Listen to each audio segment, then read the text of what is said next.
Warm greetings from the high 10. It is Everyday Shenanigans. Thanks for joining me. It is in the very, very early morning, Saturday morning, 20 till 4 a.m. Eastern Standard Time. I decided to jump on because I was already out early this morning and I decided to go live. This is pertaining to the information coming out of Florida pertaining to Brian Laundrie and the attorney who was representing he and his family. As most of you know, he has spoken. He has given commentary to Banfield on News Nation Now, and also he's given commentary pertaining to the findings of Brian Laundrie in the reserve. Hello, Olivia. How you doing, sweetheart? I'm going to play a little bit of audio, and then I'll go into my commentary. Thank you all for joining me. News Nation Now is the source. Brian Laundrie may be dead, but his story is still a mystery. Tonight, his lawyer joins me live for tough questions about this blockbuster case. Steve Bertolino, one-on-one. What did the Laundries know and when did they know it? And why were there so many inconsistencies between the family and the police? And later, real death, real pain, and very real questions in the land of make-believe. Tonight, a walkout by crew members over safety on the set of Alec Baldwin's film. Just hours before the star and the producer fired a deadly shot from a prop gun while rehearsing for the movie.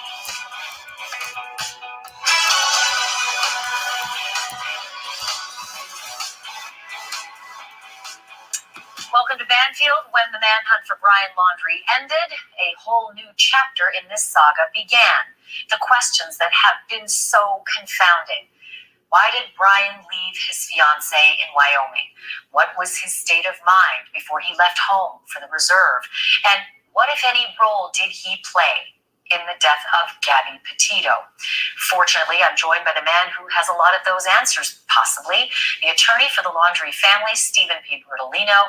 Mr. Bertolino, thank you so much for joining us. I know that you've known the family for decades, so this is an emotional time for them, probably for you as a friend, but you're also, their attorney, so I'm very thankful that you're here to answer questions on their behalf. And I'd like to just start with the simple.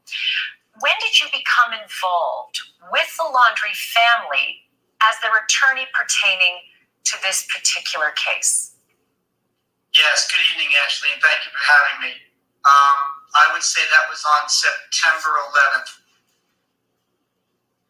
So you didn't speak with Brian or Roberta or Chris between September 1st, when he arrived back in Florida, and September 11th, 10 days later? I can tell you I didn't say that. What I can tell you is any conversations I had with Brian, Chris, and Roberta would be privileged and confidential. What you asked me was when did I become involved for this particular case, and it was on September 11th. So then presumably before September 11th, if you had conversations with them, say September 1st to September 11th, those 10 days, those would not be privileged because you hadn't been retained as counsel? Well, that's not true either, because I've been the Laundrie family attorney for well over 20 years. So any conversations I have with them with respect to legal matters would be privileged and confidential. So when Brian came home to Northport on the 1st, as is evidenced by a card reader, a license plate reader, seeing the white van coming home, how did you have your first engagement with the family? Was it a family meeting? Was it a conference call? Like, how did you first connect with them after he had returned? Again, any conversation I've had with Chris, Roberta, and Brian, was by telephone. But the dates and what we discussed are all attorney-client privileged and confidential. And I'm sorry to say that I can't speak about those things. Counselor, I fully understand that you cannot reveal those privileged engagements, the content within. I'm just sort of going around the contours of it, if you'd allow me to.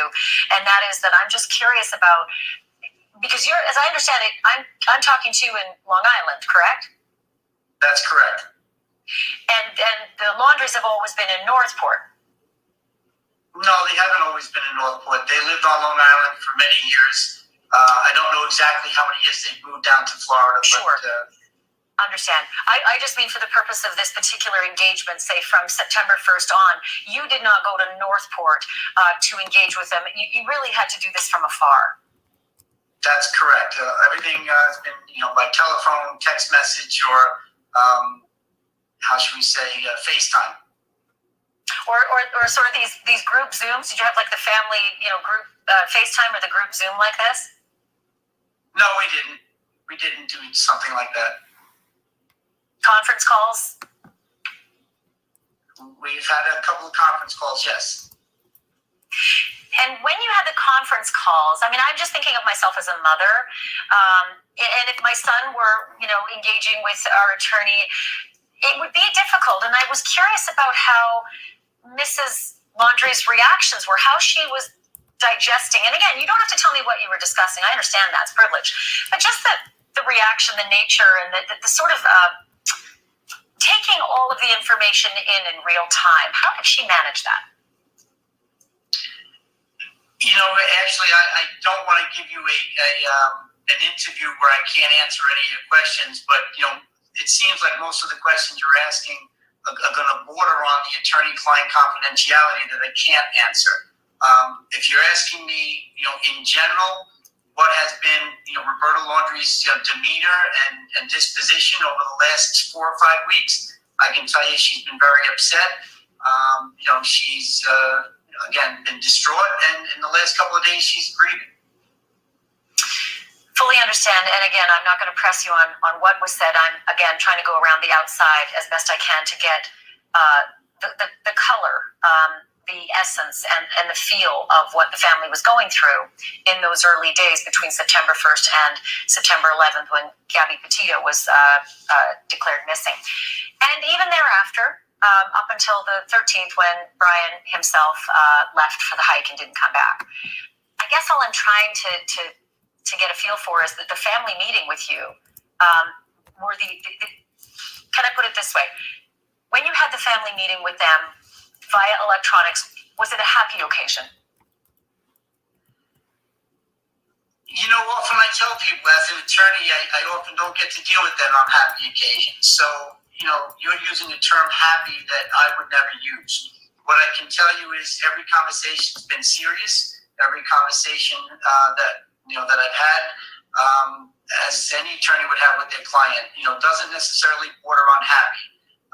And I don't mean to beat you up on the use of that word. But what I can tell you is I'm not at liberty to discuss anything prior to September 11th. You can ask me many different ways, but I'm going to keep giving you the same answer. All of that is going to be attorney-client privilege. Anything after without divulging anything they said, were they at least all three of them, able to engage with you and fill you in on their perspectives of anything that you were discussing? On September 12th and September 13th, yes, absolutely.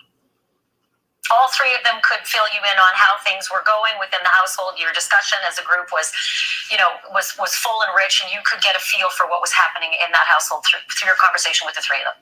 I had private conversations with Brian. I had private conversations with Chris, and I had private conversations with Chris and Roberta separately. I can tell you that, I had an understanding of how the house was functioning at that point in time. But you didn't have the family together, the family unit together to find out how they were coping as a unit?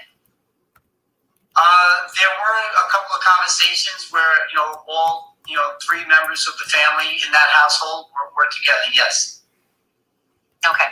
So presumably, and what days were those conversations? Because it's, the mood and the change in what happened in the dynamic of that family is important. What days did you have those conversations where you knew how all three of them were feeling at the same time? I would say Sunday the 12th and Monday the 13th. So those are critical days. Can you tell me the demeanor of Brian Laundrie on the 12th and on the 13th. And when I ask you about demeanor, I'd like to try to get specific. Did he seem suicidal? No. And I literally just spoke to the family, Chris and Roberta, maybe 45 minutes ago. And, we repeated this conversation or that question. And, Brian was not, outwardly suicidal. And what Mrs. Laundrie, what Roberta just said to me, she goes, how do you really know? What do you really know what somebody's thinking? And, we can suspect what their mood might be, but what do you really know what's going on inside? And I can tell you that, Brian was alert. He was coherent.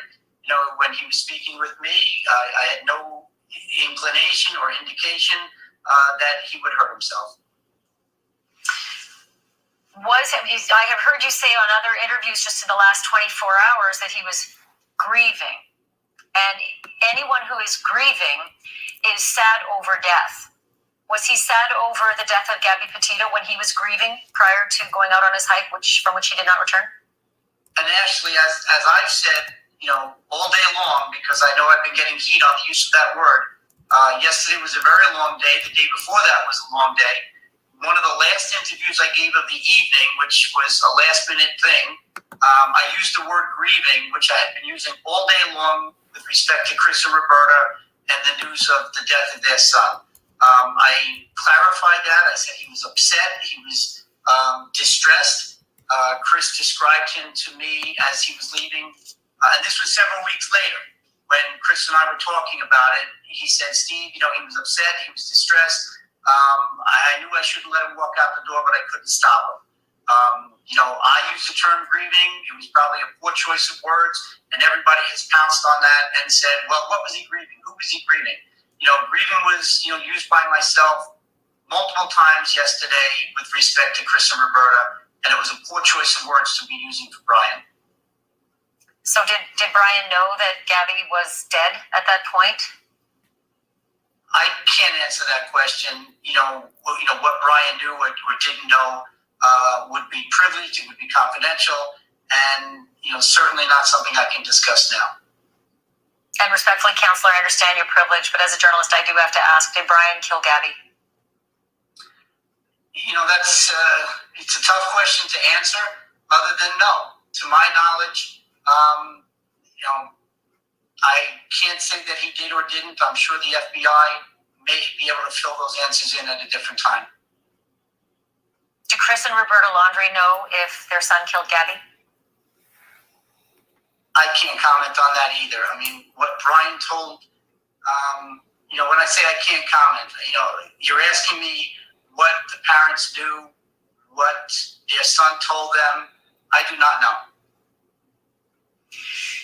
You have mentioned in other interviews that there will be time as we move ahead in this story for more questions to be answered, perhaps more secrets to be revealed. Clearly, there's no exposure for the youngest member of the family that you represent. He is no longer, he can no longer be tried for anything, even posthumously. So there's zero exposure other than legacy for Brian Laundrie. For that reason, how long will it be until you can actually tell us these things? As I said, there are some unanswered questions. There are some issues that need to be resolved. There are, charges out there still in Wyoming. There are certain things that I even discussed with the FBI today with respect to Chris and Roberta that still have to be resolved. There's been a lot of accusations. There's been a lot of finger pointing. And, those issues will be resolved in the coming days, weeks, or months, however long it takes. This is just wrapping up in the last 48 to 72 hours, and we're going to need some more time to work through this. Mr. Bertolino, what do you expect is going to be found in the notebook? Because the Northport police are saying that it is indeed salvageable. I have no idea what's in the notebook. To my knowledge, the notebook was something that was maybe on the trip. I've heard many different things about this notebook. I don't know if Brian wrote a suicide note or if he wrote a goodbye note. I don't know if it was just a notebook that contained drawings. We'll have to wait and see what's in there. Mr. Bertolino, is it possible we might see a confession in that notebook? financially, I don't know what's in the notebook. The FBI may disclose what they find in there. They may not. You are one of the last 3 people who spoke with him prior to him leaving with that notebook and a backpack and a dry bag.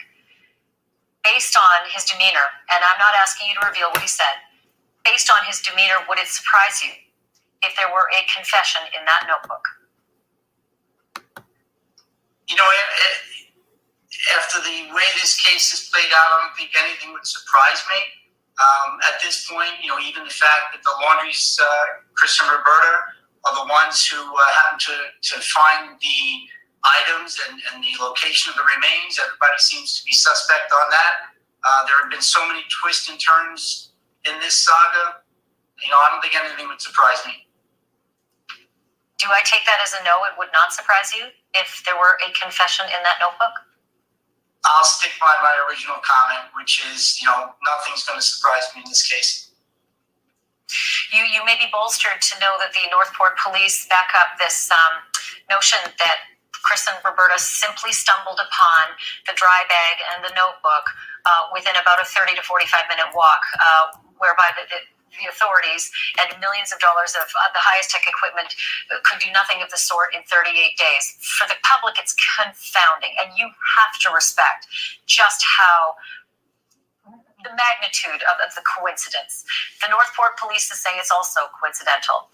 But do you know any other information that would prove otherwise, that it is not coincidental?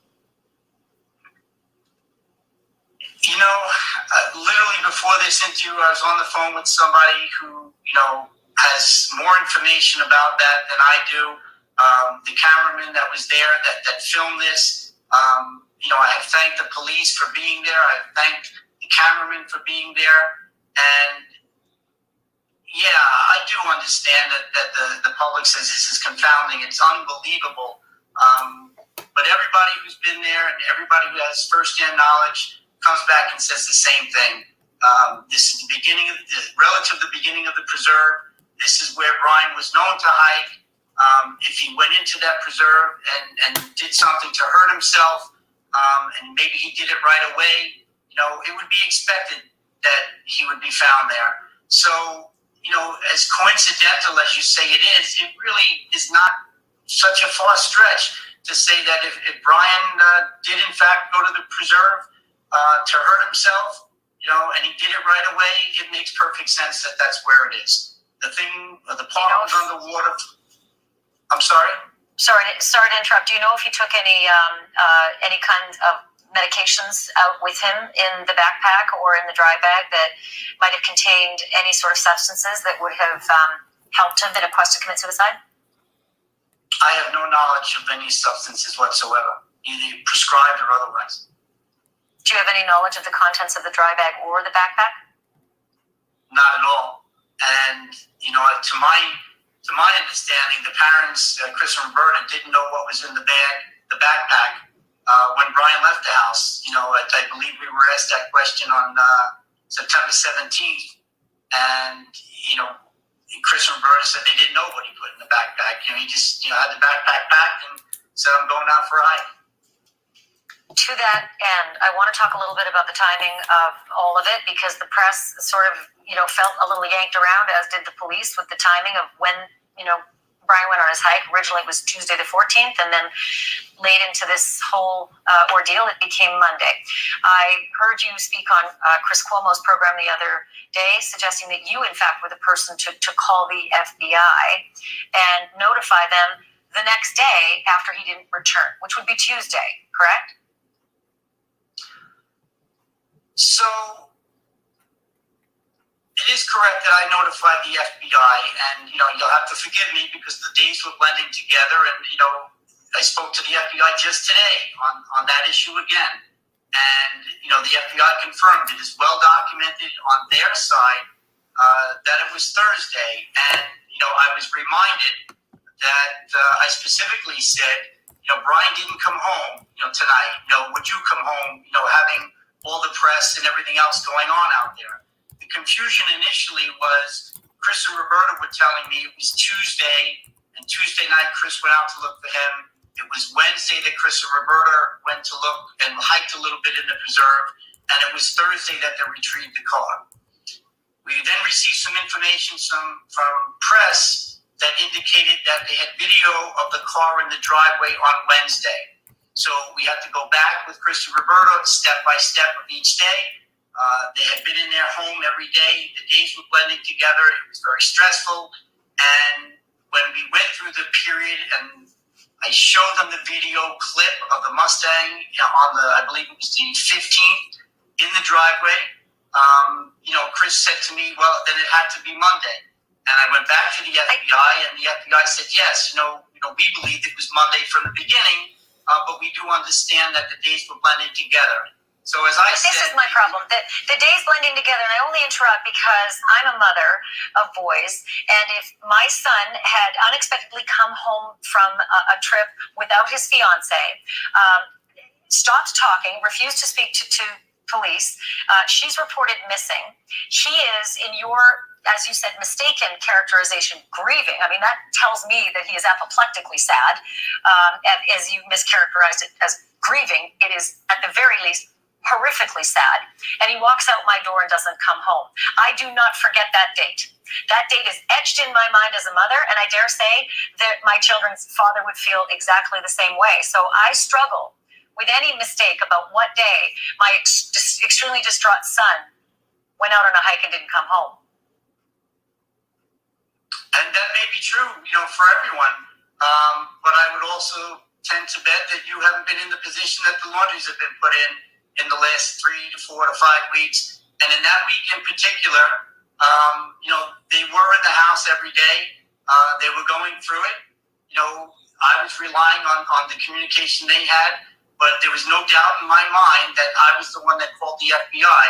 And, I've had multiple conversations with the FBI, initially.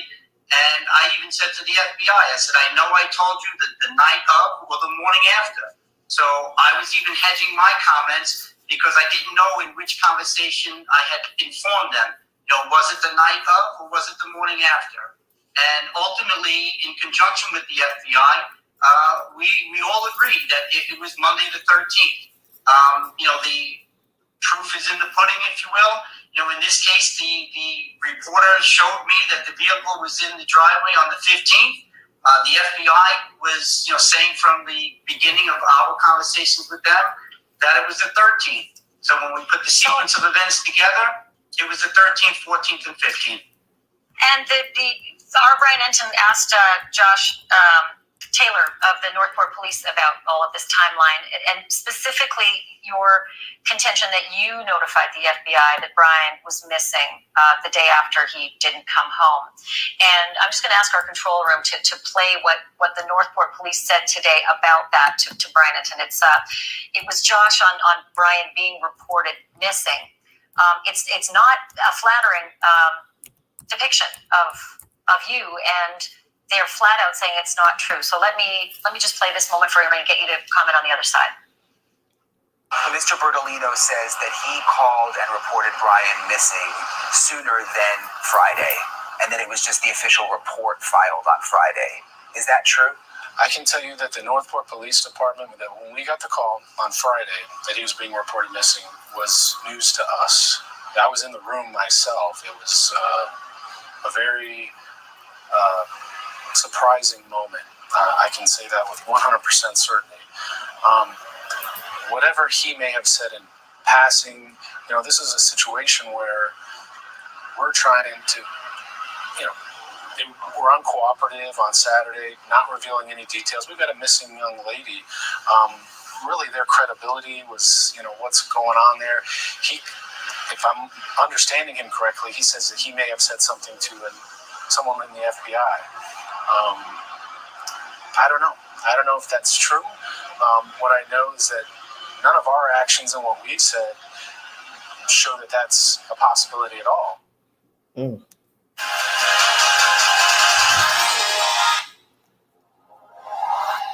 Okay. Very interesting. Hold on. Through this, and that they would have known had you reported it to the FBI. How do you respond? So So, Ashley, what I just heard, if you listen closely, is that the Northport police gentleman, Josh Taylor, I believe. I don't want to get his name wrong. Is it Mr. Taylor? Correct. Okay. So what Mr. Taylor just said was that I purportedly reported it to the FBI. He doesn't know. And therein is your answer. He does not know. I can tell you that the FBI does not have a problem with this. Today at 2 p.m., 2:15, I had a meeting with two representatives from the FBI in my office, and they once again concurred and confirmed there is absolutely no doubt that I informed the FBI that Brian didn't come home on day one. Let me tell you something else, Ashley, before you interrupt me again. I did not call anybody on Friday. I heard Mr. Taylor's press conference on Thursday. On Thursday, Mr. Taylor said, when asked a question, do you know where Brian is? He said yes. He was asked a question a little bit later in that same presser, do you know exactly where he is? He said yes. I was shocked. I immediately called my client and said, do you know where Brian is? Because I don't, we haven't seen him. Was he picked up? Because if he was picked up by the PD, they would have to inform me. And they said no. At that point, I'll disclose this. I reached out to somebody in the afternoon and I got an ethical opinion as an attorney for Brian Laundrie as a missing person, perhaps. What could I do?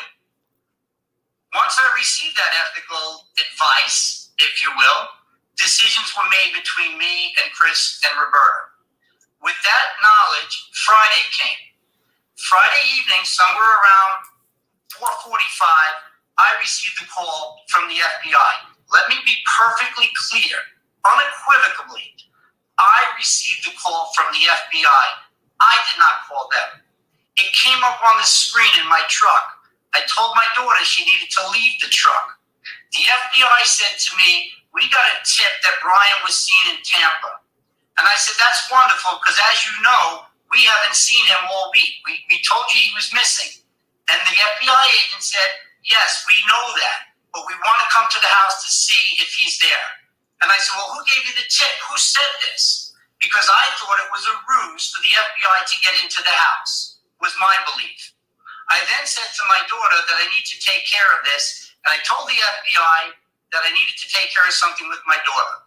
We agreed on a time for 6:15. At 6:15, the FBI came to the Laundrie residence on the 17th. They came inside, we had discussions. I was here in New York, and on FaceTime with them, we agreed that the best course of action and the formal procedural course of action would be to file a missing persons report so that Brian could be located officially, so that they could put the resources into locating him. Somewhere along the line, perhaps someone from the Laundrie family household, and it wasn't Chris and Roberta, must have got the paperwork, called it in, got some kind of case number. Whatever they did, I don't know. But that's how it played out. And the FBI... Was that Cassie? Excuse me? Was that Cassie who did that? Cassie was not in the household at all. There was Chris, Roberta, there was a representative, there was two representatives, I believe, from Northport PD. There was a representative from the FBI and myself on FaceTime. For 2.5 hours, we gave the FBI all the information we had with respect to Brian. The FBI has never had an issue with this, and if you listen closely to that clip that you just played, you will hear Josh Taylor say, Mr. Bertolino or the attorney may have told the FBI, I don't know. And here's the issue. On Tuesday, Wednesday, and Thursday, nobody from the FBI called me and said, have you seen Brian? On Tuesday, Wednesday, and Thursday, I did not reach out to the FBI and say, we haven't seen Brian. Because quite frankly, we didn't think he was, quote, missing. He went out for a hike. Brian had packed a bag. He routinely went for hikes for days. And it wasn't thought of that he was missing until Wednesday or Thursday. We started wondering, what do we do? And then Thursday, the events unfolded I just told you about. And then Friday, the events turned around with the FBI coming to the home. That's how it played out. And so you're, just to be clear on this, because it's not, you talked to the FBI and said Brian hasn't returned on Tuesday? No, I didn't say that. I said, Wednesday? no, I didn't say that either. I said on Monday when I reported to the FBI that Brian didn't return home, the next No, wait, hold it. Monday, he went on the walk. That's correct. And he never And returned you're home. saying Monday night? You made a reference to him not returning home, or was it the next day you told the FBI? What I said to you was that I had multiple conversations with the FBI during Monday and Tuesday, Sunday, Monday, and Tuesday. I did not recall whether I mentioned it to the FBI on Monday night or Tuesday morning. The FBI confirmed with me that their records reflected that it was Monday night. So you were talking to the FBI on Sunday, even before he went for the walk. And you were talking to them on Monday before he went for the walk. And you talked to them on Monday after he went for the walk? Okay, actually, you're bringing multiple issues together. I'm trying to get clarity, that's all. Just details matter on this one. They do. On Saturday evening into Sunday morning, at 11:30 p.m. on Saturday night, I got the first phone call regarding this matter. At 1:30 in the morning on Sunday was the first phone call from the FBI on this matter. At 8 a.m. on Sunday was the next phone call from the FBI on this matter. It was a different agent. It was on the initial introduction, if you will, of this case. On Monday, 2 FBI agents came to my office to introduce themselves and to discuss this case. On Monday evening, and or in my recollection, Tuesday morning, I reported to the FBI in a normal conversation that Brian didn't return. Upon going back and forth with the FBI on the actual conversation in which that was reported, the FBI confirmed that it was Monday the 13th that their records reflect that I told them that Brian didn't come home that night. On Tuesday, now that I have that up, hold on. I was just going to say, on clarity. Yep. On Tuesday, Wednesday, and Thursday, there was zero communication with respect to where is Brian between me and the FBI and the FBI and myself. it's all just surprising because Josh Taylor said today they were in lockstep with the FBI all the way along. Even the Northport police chief tweeted out, "Get us an interview with the client on the following Wednesday." No, that's what they told us today. That's what they told us today. Play the clip you just played, and let's listen again where he says, "I do not know." Because that's what he says there. I'm telling you, they told Brian Enton today in a whole, it's a 15-minute interview, sir. It's a 15-minute interview, and they said that they've been operating in lockstep with the FBI all the way along. Okay. Play the clip you played a moment ago, and let's listen to him say, "I don't know." You know what? We're going to wrap that clip up. We absolutely 100%. That's why you're here. 100%, and we're going to rack that clip up. It takes a minute or so. I'm going to go to break, get the control room to do it, and after the break, we'll play it, and we'll get the clarity on that. Is that okay, Mr. Bertolino? That's fine with me. Okay, we'll see you in just a few minutes. Good Lord. What in the world? Oh, my head's spinning after that. News Nation Now is the source. I'm playing you this to get some clarity on the information by the lawyer, Mr. Bertolino, to the public. It's a head spinner at this point. You're entitled to believe what you want about all this mess because it's a big mess at this point. Oh, mercy.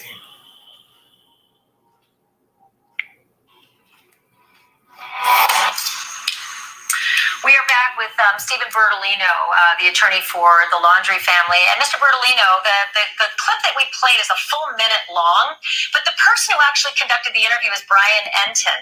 And he has the full characterization of what the Northport police told him for 15 minutes during that interview. So I'd like to turn it over to Brian Enton for a moment to tell you exactly what they told him. Brian, Mr. Bertolino's on with the two of us.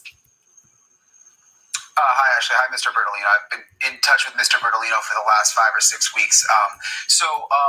Basically, Josh Taylor with Northport Police has said that the way he has phrased it, that they are at the same table, sitting at the same table every day as the FBI, sharing information, constant communication with each other.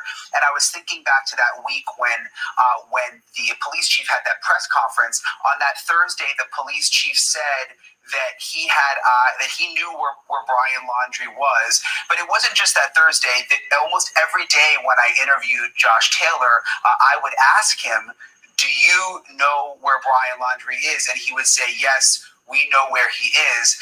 So I was just listening to your conversation between the two of you, and it's just those interviews we did, and not just us, but many outlets were doing them with the police. They were on TV every night, and it's just hard to imagine that the FBI was also watching this and had this information from Mr. Bertolino, but wasn't sharing it with Northport PD.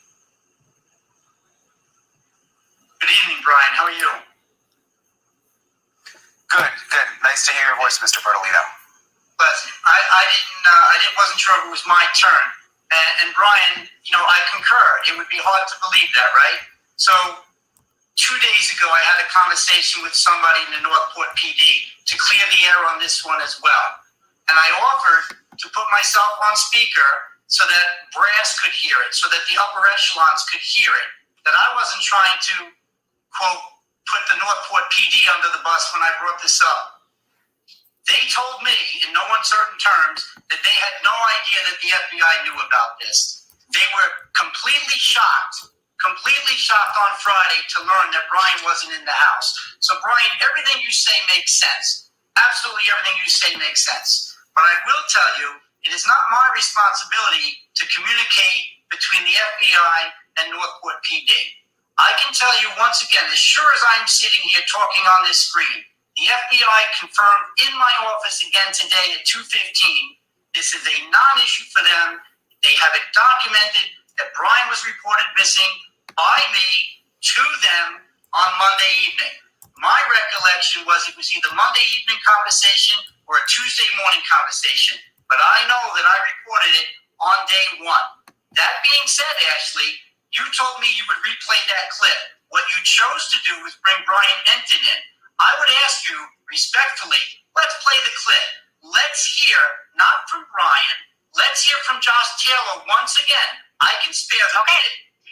Let's play it. Well, we've had 40 with you, but the control room is about to play it. So control room, fire away. Let's roll. I don't know. Let's listen to Mr. Bertolino says that he called and reported Brian missing sooner than Friday, and that it was just the official report filed on Friday. Is that true? I can tell you that the Northport Police Department, that when we got the call on Friday that he was being reported missing, was news to us. I was in the room myself. It was a very surprising moment. I can say that with 100% certainty.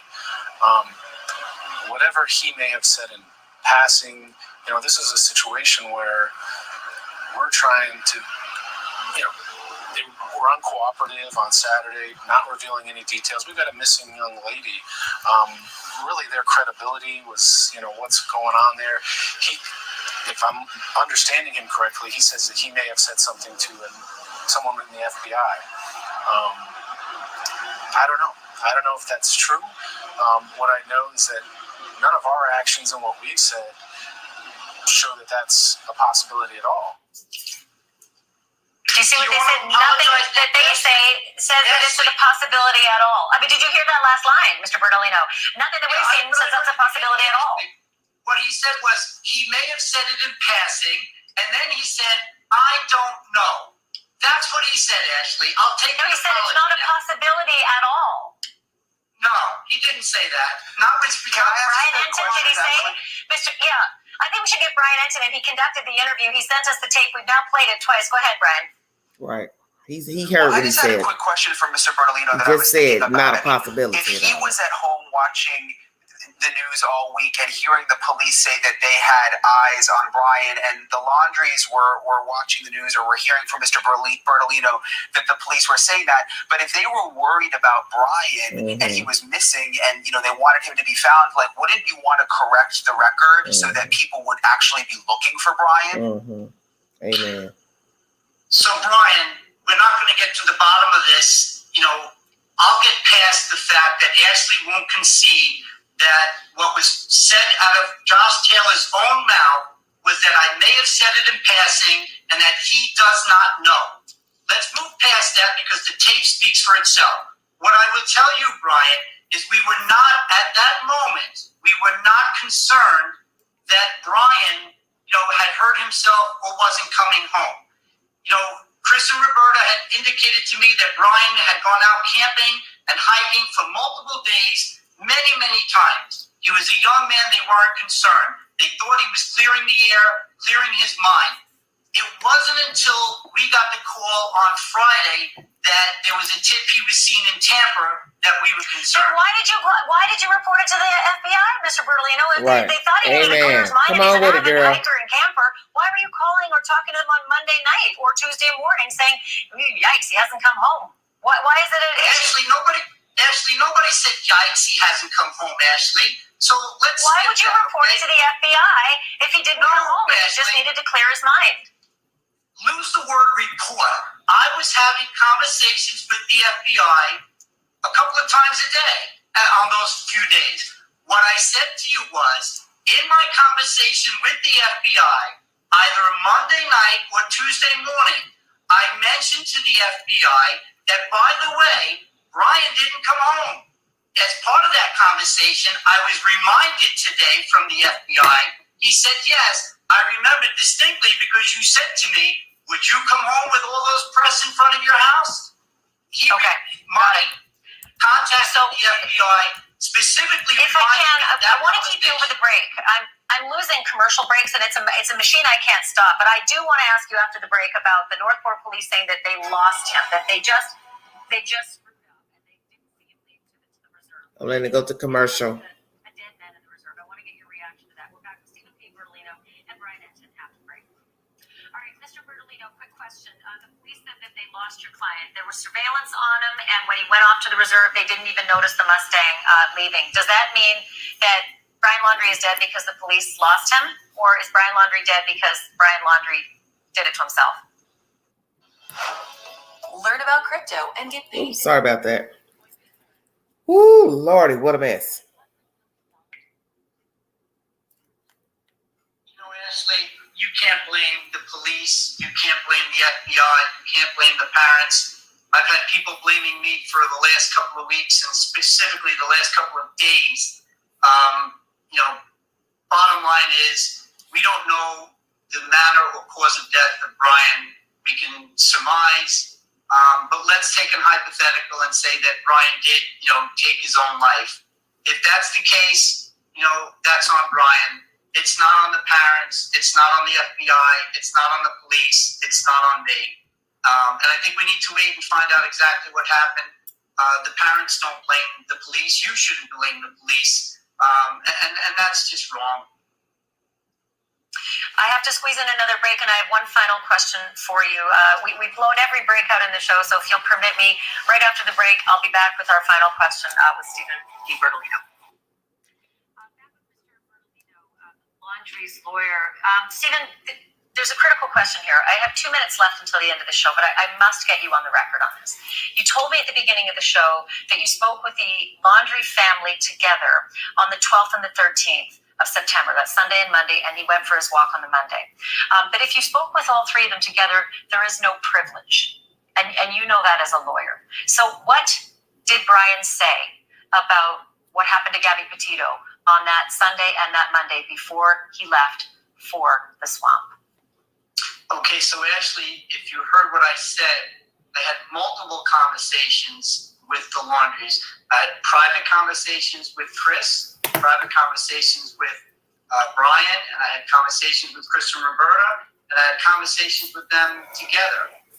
I know these people. Some of parts of the conversations when they were all together had nothing to do with attorney-client privilege, And when you were together, what did he tell you? Because Yes, there's no what privilege did he when you're all say? together talking. And you did say on this program that you did have conversations both days with them all together as a family meeting. What did they tell you? Because that isn't privileged. Hey, Alicia. I disagree. I think, you can represent multiple clients, as you know. You can get waivers of representation, as you know. No, you can't. You can't have that conversation in criminal proceedings, and that does mean that the privilege is waived. You can do it in real estate. Go ahead, Banfield. Put it down to him, honey. On Monday, I have 22 seconds left until the black cutoff of this program happens. But I am not finished my conversation with you, Mr. Berlino. Would you come back Monday? I don't think that's possible. Someone else wants me Yes, on it has Monday. to be. I'm calling you Monday, Mr. Berlino. Thank you for spending the hour with us. Have a good evening. News Nation Now is the source. Miss Ashley Banfield. If you need verification, this was uploaded 4 hours ago. I'm going to go ahead and get into my commentary pertaining to what was said. I didn't finish that other one where he's doing all that talking, where he's combative and getting upset. Obviously, he was upset because he found out that Brian Laundrie was deceased, and they said he used cuss words. I didn't get all into that. I decided to play you this first. Either way, this is how I feel about it. I'm going to go ahead and turn my cam on. Sorry. Sorry about that. The queen is alive. Man, listen. You're going to have to accept the fact the man's dead. He's dead. Brian Laundrie's not coming back. Okay. There were thousands of things that you could think of what happened out there in Wyoming.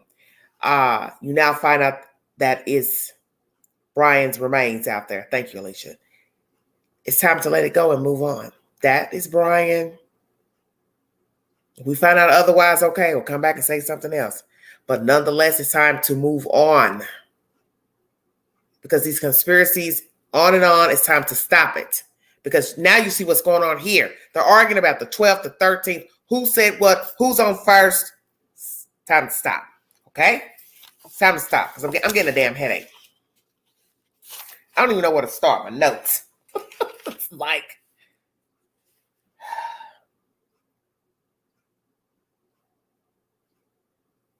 The parents don't know nothing. Do they? They don't. Grieving.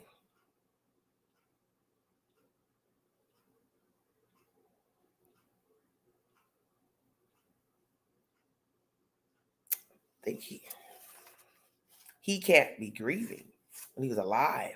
What would you be grieving? See, Bertolino, you talk too much. Thank you, dear. You talk too much.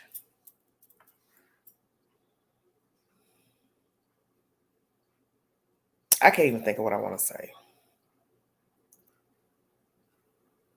You don't know what's in the notebook.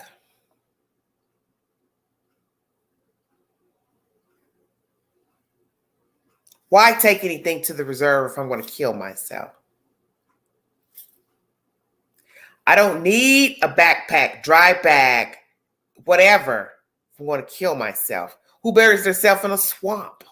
It's water there. Hey, everybody. Thank you for joining me. It's water. I'm going to go there to drown myself, kill myself, however you want to word it. It makes no sense. Yes, they know a lot. Okay? This is all BS.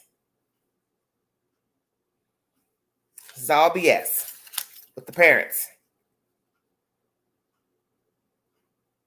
Who goes hiking knowing you just killed your girlfriend? Okay? What was said about Gabby Petito when he got back? What did you tell your parents about Gabby Petito? What happened? You had to have told your parents something for them to hire the lawyer. This BS that this lawyer is giving about, I've been knowing them for years and I've been representing them. You work in real estate. So what have they needed you for 25 years as an attorney? They buy a lot of property. They need you to do will and dealing for them. What do you say? Okay. Stay woke.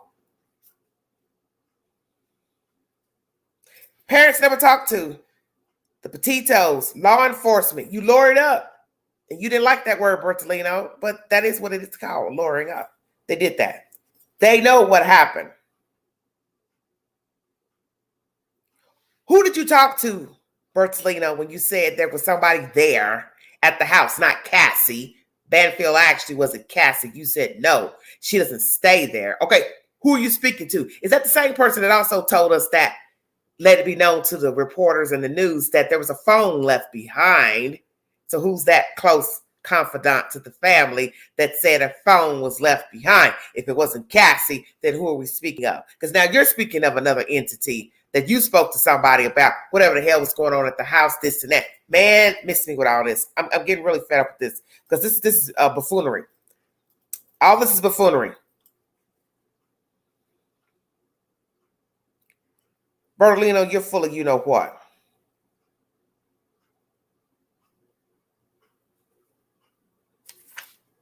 You're full of new what? You're full of it. You're full of it. Why are you representing everybody? For what reason? The family hasn't been accused of anything. They haven't been charged with anything, accused of anything. So what do you need to represent them for? You said, oh, they called on me because there were inquiries from the police. Okay, yeah, but it was pertaining to Brian. So therefore, why do you need to represent them? You spoke to all three, 12, 13, Sunday before. Okay, what you say? What you all talk about? What did Brian talk to you about? You spoke to him privately on the phone. You spoke to the parents privately. You spoke to Brian privately. What did you say to Brian? What did Brian say to you? Why did they call you and need representation from you, sir? What did they say to you to need your representation? I'm curious. Okay. Because as I told everybody day before yesterday, when you go fishing for an attorney, you have to ask the attorney, tell the attorney why you need he or she. You just don't walk into a lawyer's office and say, well, I just thought I'd stop in because I was bored.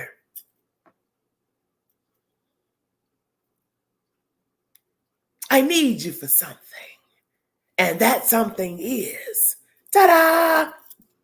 You tell them what you need them for. You got to ask questions. You can't leave it wide open. Because Bertolino is a shark. And if you don't ask questions, he would talk over you and you'd never get to the point of what you're trying to find out. And he's hoping you would be somebody that'll let him talk. So he can talk over you, and then you don't ask the pertinent questions. But see, you don't work that way with the queen. Okay? And I don't need a degree to know you're full of shit. Okay. He went to take a hike to clear his mind. About what exactly? Killing his girlfriend? You see, Bertolino, you talk too much. You say you can't say nothing because of attorney-client privilege, but you're telling on your damn dead client. He needed to go clear his mind. About what exactly? He ain't done a damn thing. He just came back without his girlfriend and had her car and stole her money. But he needs to go clear his head and take a damn hike. Okay.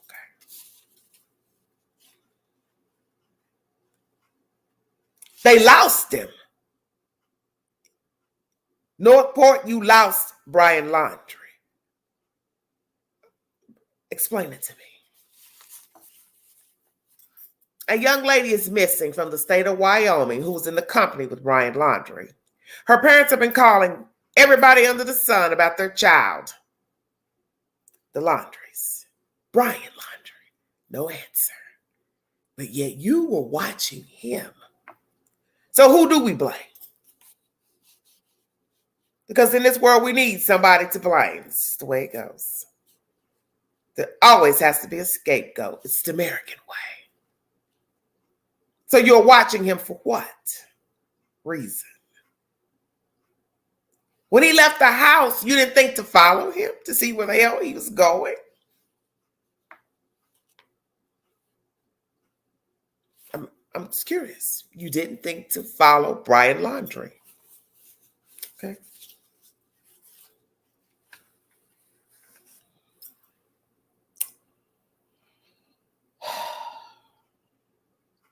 You don't know what was in the notebook.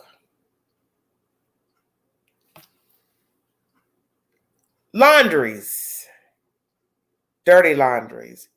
You are out in the wilderness. The first day it's open. You stumble across a notebook, paper, whatever the hell it is, a device. Why are you touching it? You know better. They're looking for your son, either alive or dead. You come across something that looks like it belongs to your son. Peter, Paul, Pookie, whomever. Why are you touching it? You have no business touching it. You know better. You know better. All of this is BS. This whole case. Besides the death of Gabby. Everything after Gabby is BS. BBBS.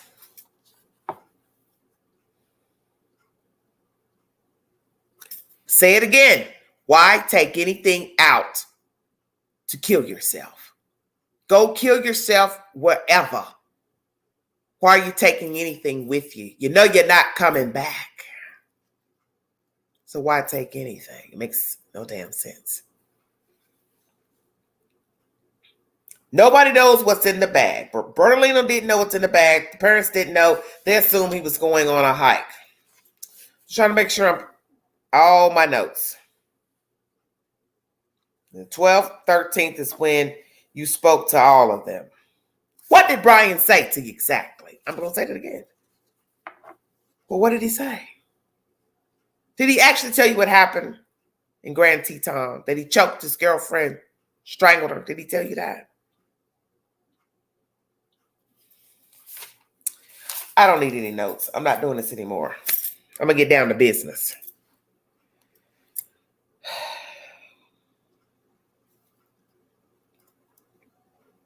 I'm almost at an hour. You can argue back and forth about the remains in the park.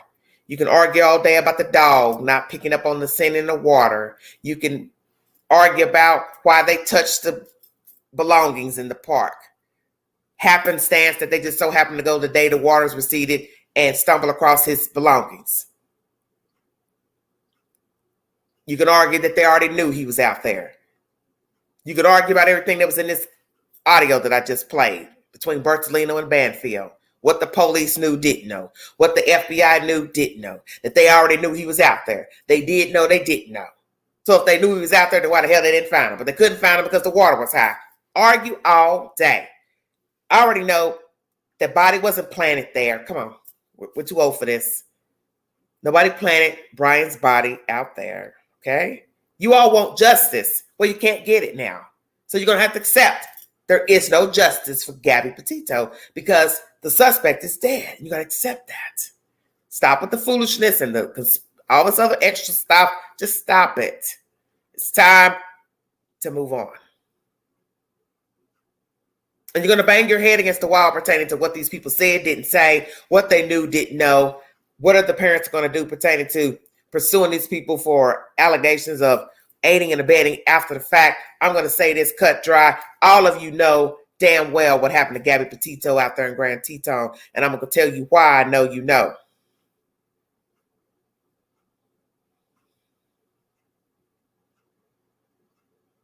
Everybody listening? When Brian Laundrie came back to Florida without Gabby Petito in her van, you knew exactly what happened. You knew something terrible happened. Her parents kept calling you. You refused to answer.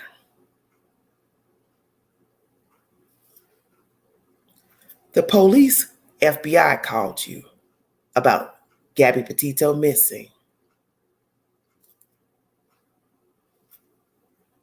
You went and hired a lawyer.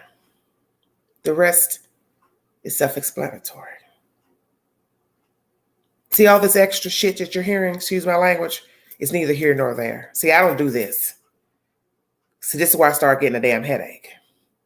He said, she said, no, be quiet, Ashley. I didn't say that. Ashley, run the clip, run the this, run the that. Ain't nobody got time for all that. Bertolino, you are full of yourself. You're like most defense attorneys and attorneys that work for people. You're used to lying, covering, coveting. That's your damn job. You're not a criminal attorney. And in the end, you will be of no use to them in case they get sued. Bottom line. You are complicit as well. Brian, complicit. He killed the girl. He told his parents something, and they went looking for you, Mr. Bertolino.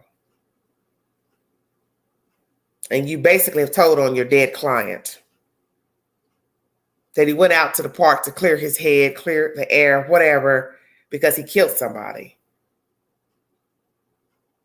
Now, when he killed himself, I do not know. Did he kill himself immediately? I do not know. But I do believe that is Brian Laundrie's remains that were found out there. And you, sir, you know that Brian Laundrie killed that girl. His parents know that she killed that girl. Cassie knows that he killed that girl. Because when you all decided to play possum and not answer the phone calls from the family, you told the Petitos, the Schmitz, and the world that Brian Laundrie was guilty of something. And you have rode the ride by aiding him by hiring their attorney. And that's the bottom line. All this other stuff, the arguing back and forth of the 12th to 13th, who said what, who did what, who watched him go into the reserve, didn't do anything, it's over with. Because who's going to take responsibility for letting this MF walk out there, drive out there, whatsoever? Nobody. Gabby Petito's not coming back. Brian Laundrie's not coming back. Right, we will never know the truth. And that's the point of the story. What he has in his possessions at the time, salvageable, hope so. Will it help? I don't know. But it's over with. You can't get justice. And that's the bottom line. And some of you are going to have to accept that. You see, the parents are already going through enough already. All this extra stuff, it's not needed. But they knew he harmed her because he had to have told them something in order for them to hire Mr. Bertolino. So this BS of Bertolino talking about 25 years of friendship. Oh, we've always been talking, blah, blah, blah. You have private conversations about what the hell happened out there in Grand Teton. I'm not stupid. Now, what Brian told you, I don't know. But it was enough for you to keep talking on their behalf. That's enough for me. That you know he harmed her. His parents know he harmed her. Cassie, too. Stay woke. All of you know he did something to Gabby Petito. Now, whatever version he gave, who's going to tell it? Think they're going to tell it? Hell no.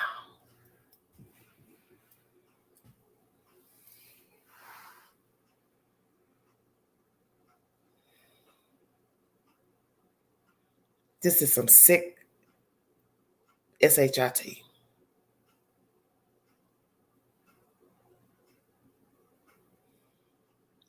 They aided their son. And you see, karma is a bitch.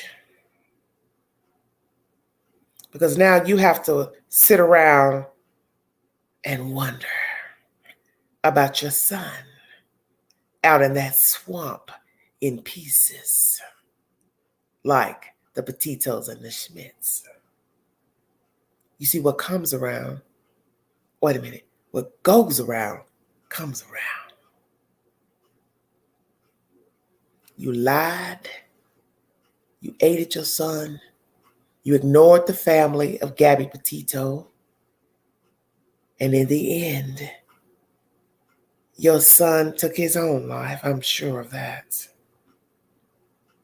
And now you have to grieve your son, like the Petitos and the Schmitz.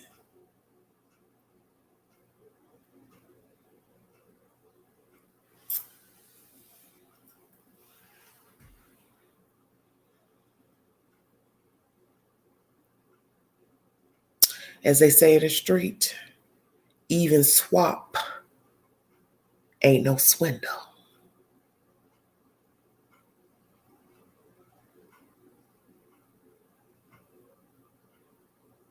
You all are empty. The very reason that Brian Laundrie was empty. He killed that girl.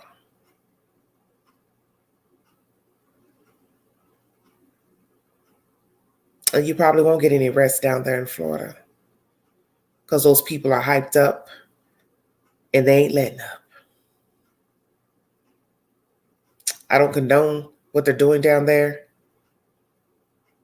but you did this to yourself because you aided your son and you knew he hurt that girl. That's why you hired Mr. Bertolino.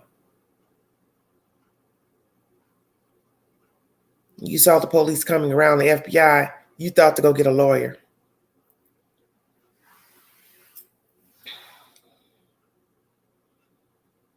For what reason? You weren't being arrested or charged with anything. It was your son that they were inquiring about. Did you go get an attorney?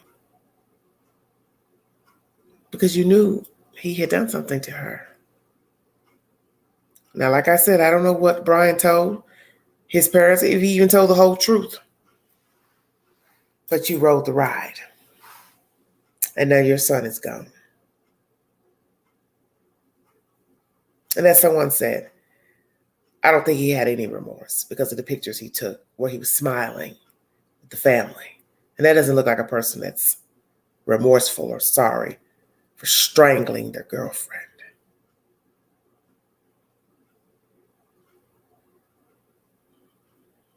And Mr. Bertolino, you're hyped up and upset because you knew these people, you know these people, you knew of Brian as a child, whatsoever. So it's kind of personal to you. So that's why you're upset, cussing and all that. But, you know, Queen is not flattered by that. Doesn't mean anything to me. Doesn't mean anything to me.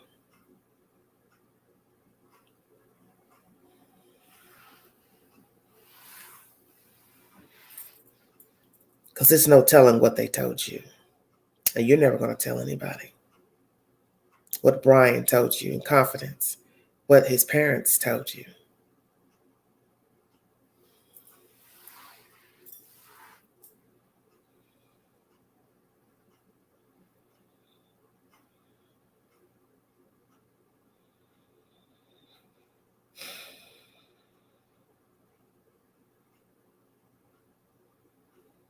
Yes, Alicia, but that you can't tell people who to choose for an attorney. That's their choice. This is sickening. And what I'm not going to do is engage in it because Gabby's dead. And going back and forth about Brian Laundrie and notebooks and paper and whatever the hell was out there and who said what, who's on first, who's on third. I don't get down like that. It's a waste of space. It's a waste of a video because nobody's going to tell the truth about who said what to whom. Ain't y'all figured that out? He's never going to admit anything about what was said between he and the parents because that's his job. They're never going to admit anything because they're covering for the child. So that leaves what we're doing right here, chopping up stuff, going back and forth, back and forth. We've done it already. We did all that when she first went missing. We did all that when she was found. Her remains were found. We did all that for the hunt for Brian Laundrie. Now his remains have been found. Still more chopping up assumptions, conspiracies. I'm done. I'm done. Because you're never going to get the truth pertaining to what was told to the attorney by all three parties. But like I said, I don't have to know what was said because I know Bertolino knows the truth. Because that was the reason why he was hired in the first place. Spokesperson, however you want to word it, he knows. So it doesn't even matter. So I'm not about to engage in arguing about who said what to whom, when somebody knew about this, the police saying, no, we don't know anything about when he went missing. This is our first time hearing about it. Does it even matter at this point?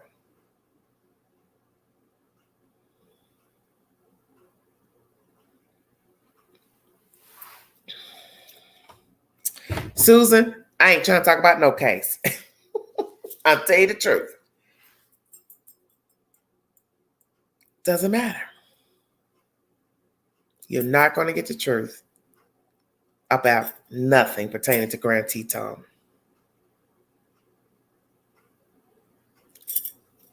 We'll have to wait and see what's in the notebook. If he said anything about his personal feelings, what happened in Grand Teton, who's to say? We'll see. But if you don't get anything from the notebook, we're back to square one. And when are you all going to let up being down there at the Laundrie's house? Brian is dead. Gabby Petito is dead. Let it go. It's over with. Because nobody's going to tell you a damn thing. And yes, we are curious too. Them showing up, touching evidence, which they shouldn't have been doing. Water receded. Park had been closed. This is allegedly where he'd been going. He's shortly into the reserve off the trail found. But it is what it is. And it's time to move on.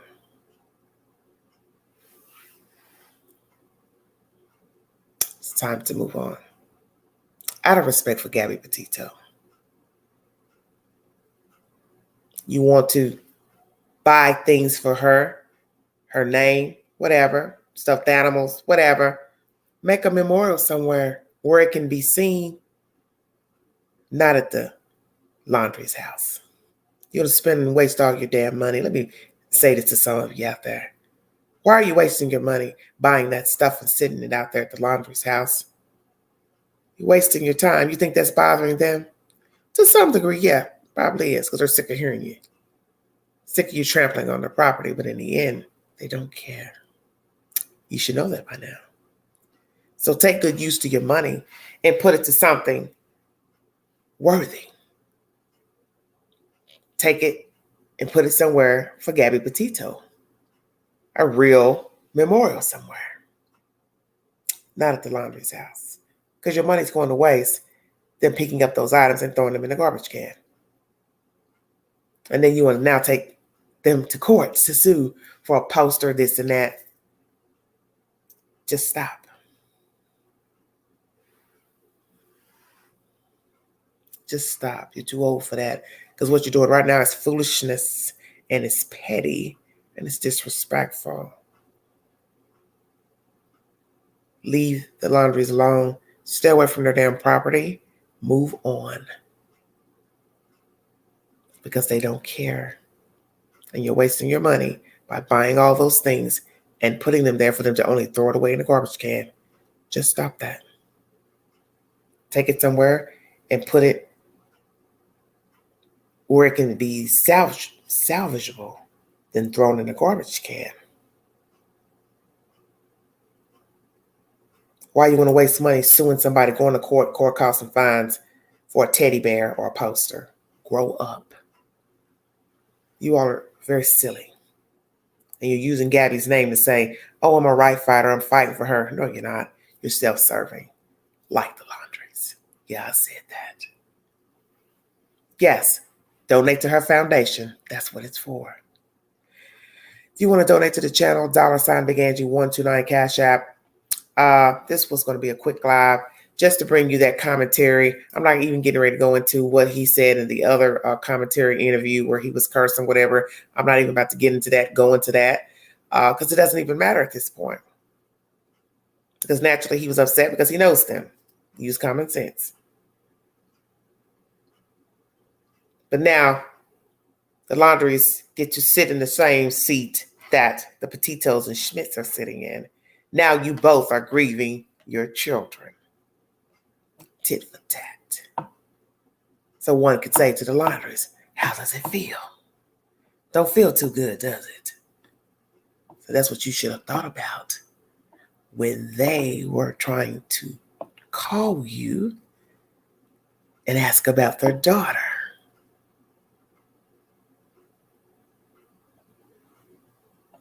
The game is the same. Show some respect. Respect will be given. You want people to respect you and guard your privacy. Now, they will not because of how you behaved in the beginning.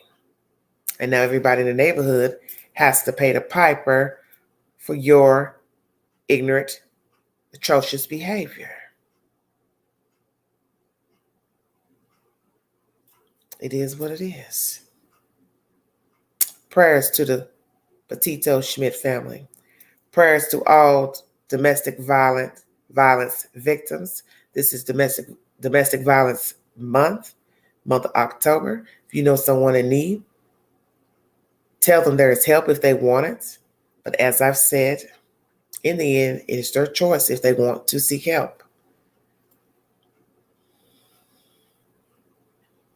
You don't have to be a victim. Life is short.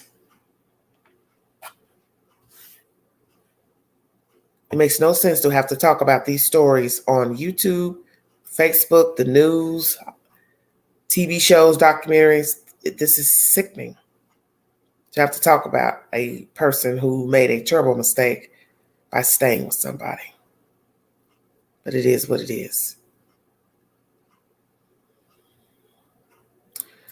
Hopefully, people will say to themselves, it's not working out and I'm going to fold. I'm going to bow out. I'm not going to harm this person. I'm not going to hit this person. I'm just going to leave. And the person who's that's the victim, they'll say, it's not working for me. I'm going to leave. I pray that everyone just decides to walk away. And we won't have these stories. Thank you all for joining me. God bless all of you. I'll be back with more commentary. Later on today, I do believe I'll probably go live again once I rest up after work later in the evening. So I'll try to go live before I go into work. But this commentary that I'm going to bring to you will be pertaining to the whales. As most of you know, they've gone to Hollywood. Someone's posted pictures of them via social media.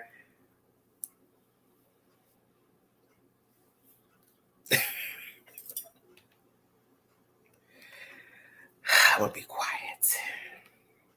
Anyway, thank you all for joining me. Pray for the family, Gabby Petito. They need all our prayers. It's just another sick story. But one thing I will say, good morning, you mean, Gigi. Thank you. He took the coward's way out, Brian. He took the coward's way out. He killed her, and then he killed himself.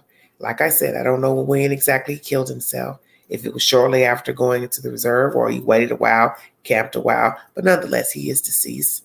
I believe that's him out there. We'll leave it at that. Unless we hear something else, then I'll bring you that said information and change my theory or my assertion to what has been given. But it is what it is, and it's time to move on, to accept the fact that he is deceased and let it ride. Because you can keep beating your head asking the same questions over and over about the dogs, the scent, the parents picking up the items on the trail, water up, water down, then watching him go into the reserve, the police, why they didn't do this, blah, blah, blah. It's not going to ever matter because both are gone. They're not coming back. And we're just beating our heads against the rock with no answers. Thank you all so much for joining me. This is Everyday Shenanigans. Thank you for new subscribers, those dropping in, old fans, new fans. Thank you so much. God bless all of you.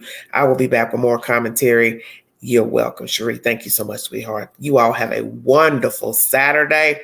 I'm going to, I guess y'all saw my little live at the Waffle House. Don't pay the queen no mind. I just decided to go live just to poke a little fun with the people I was with and give you all a little jolt of goofiness early Saturday morning. Thank you so much. I will be back with another live pertaining to the whales later today. pray for me that I can hold my head up high and keep a straight face when I bring you the commentary. Look forward to seeing you guys in a couple of hours. Thank you so much. You all get you some rest and pray for the family, Gabby's family, because they need our prayers right now. This is going to be this is a difficult time for them, and they need our prayers because this is a lot to deal with now with the confirmation of Brian Laundrie's death. And so we need to pray for them because they really do need our prayers. And as they say, if you see something, say something. But in the end, everything's about a decision and a choice, and we cannot make grown people do what we think they should do. Yes, I did. I ate a little bit of his waffle. My friends, I was nibbling on every little thing. Thank you all. Thank you so much. About to get choked. Thank you so much. I will talk to you guys later. Look forward to seeing me in a couple hours. It will be pertaining to the Wells. That will be my next live. Thank you all so much. Join the panel. Hit the link. Come up. Give me your commentary, your opinion. Look forward to seeing you guys. Be careful. Bye. Everyday Shenanigans. Thank you. Thank you so much. Bye-bye.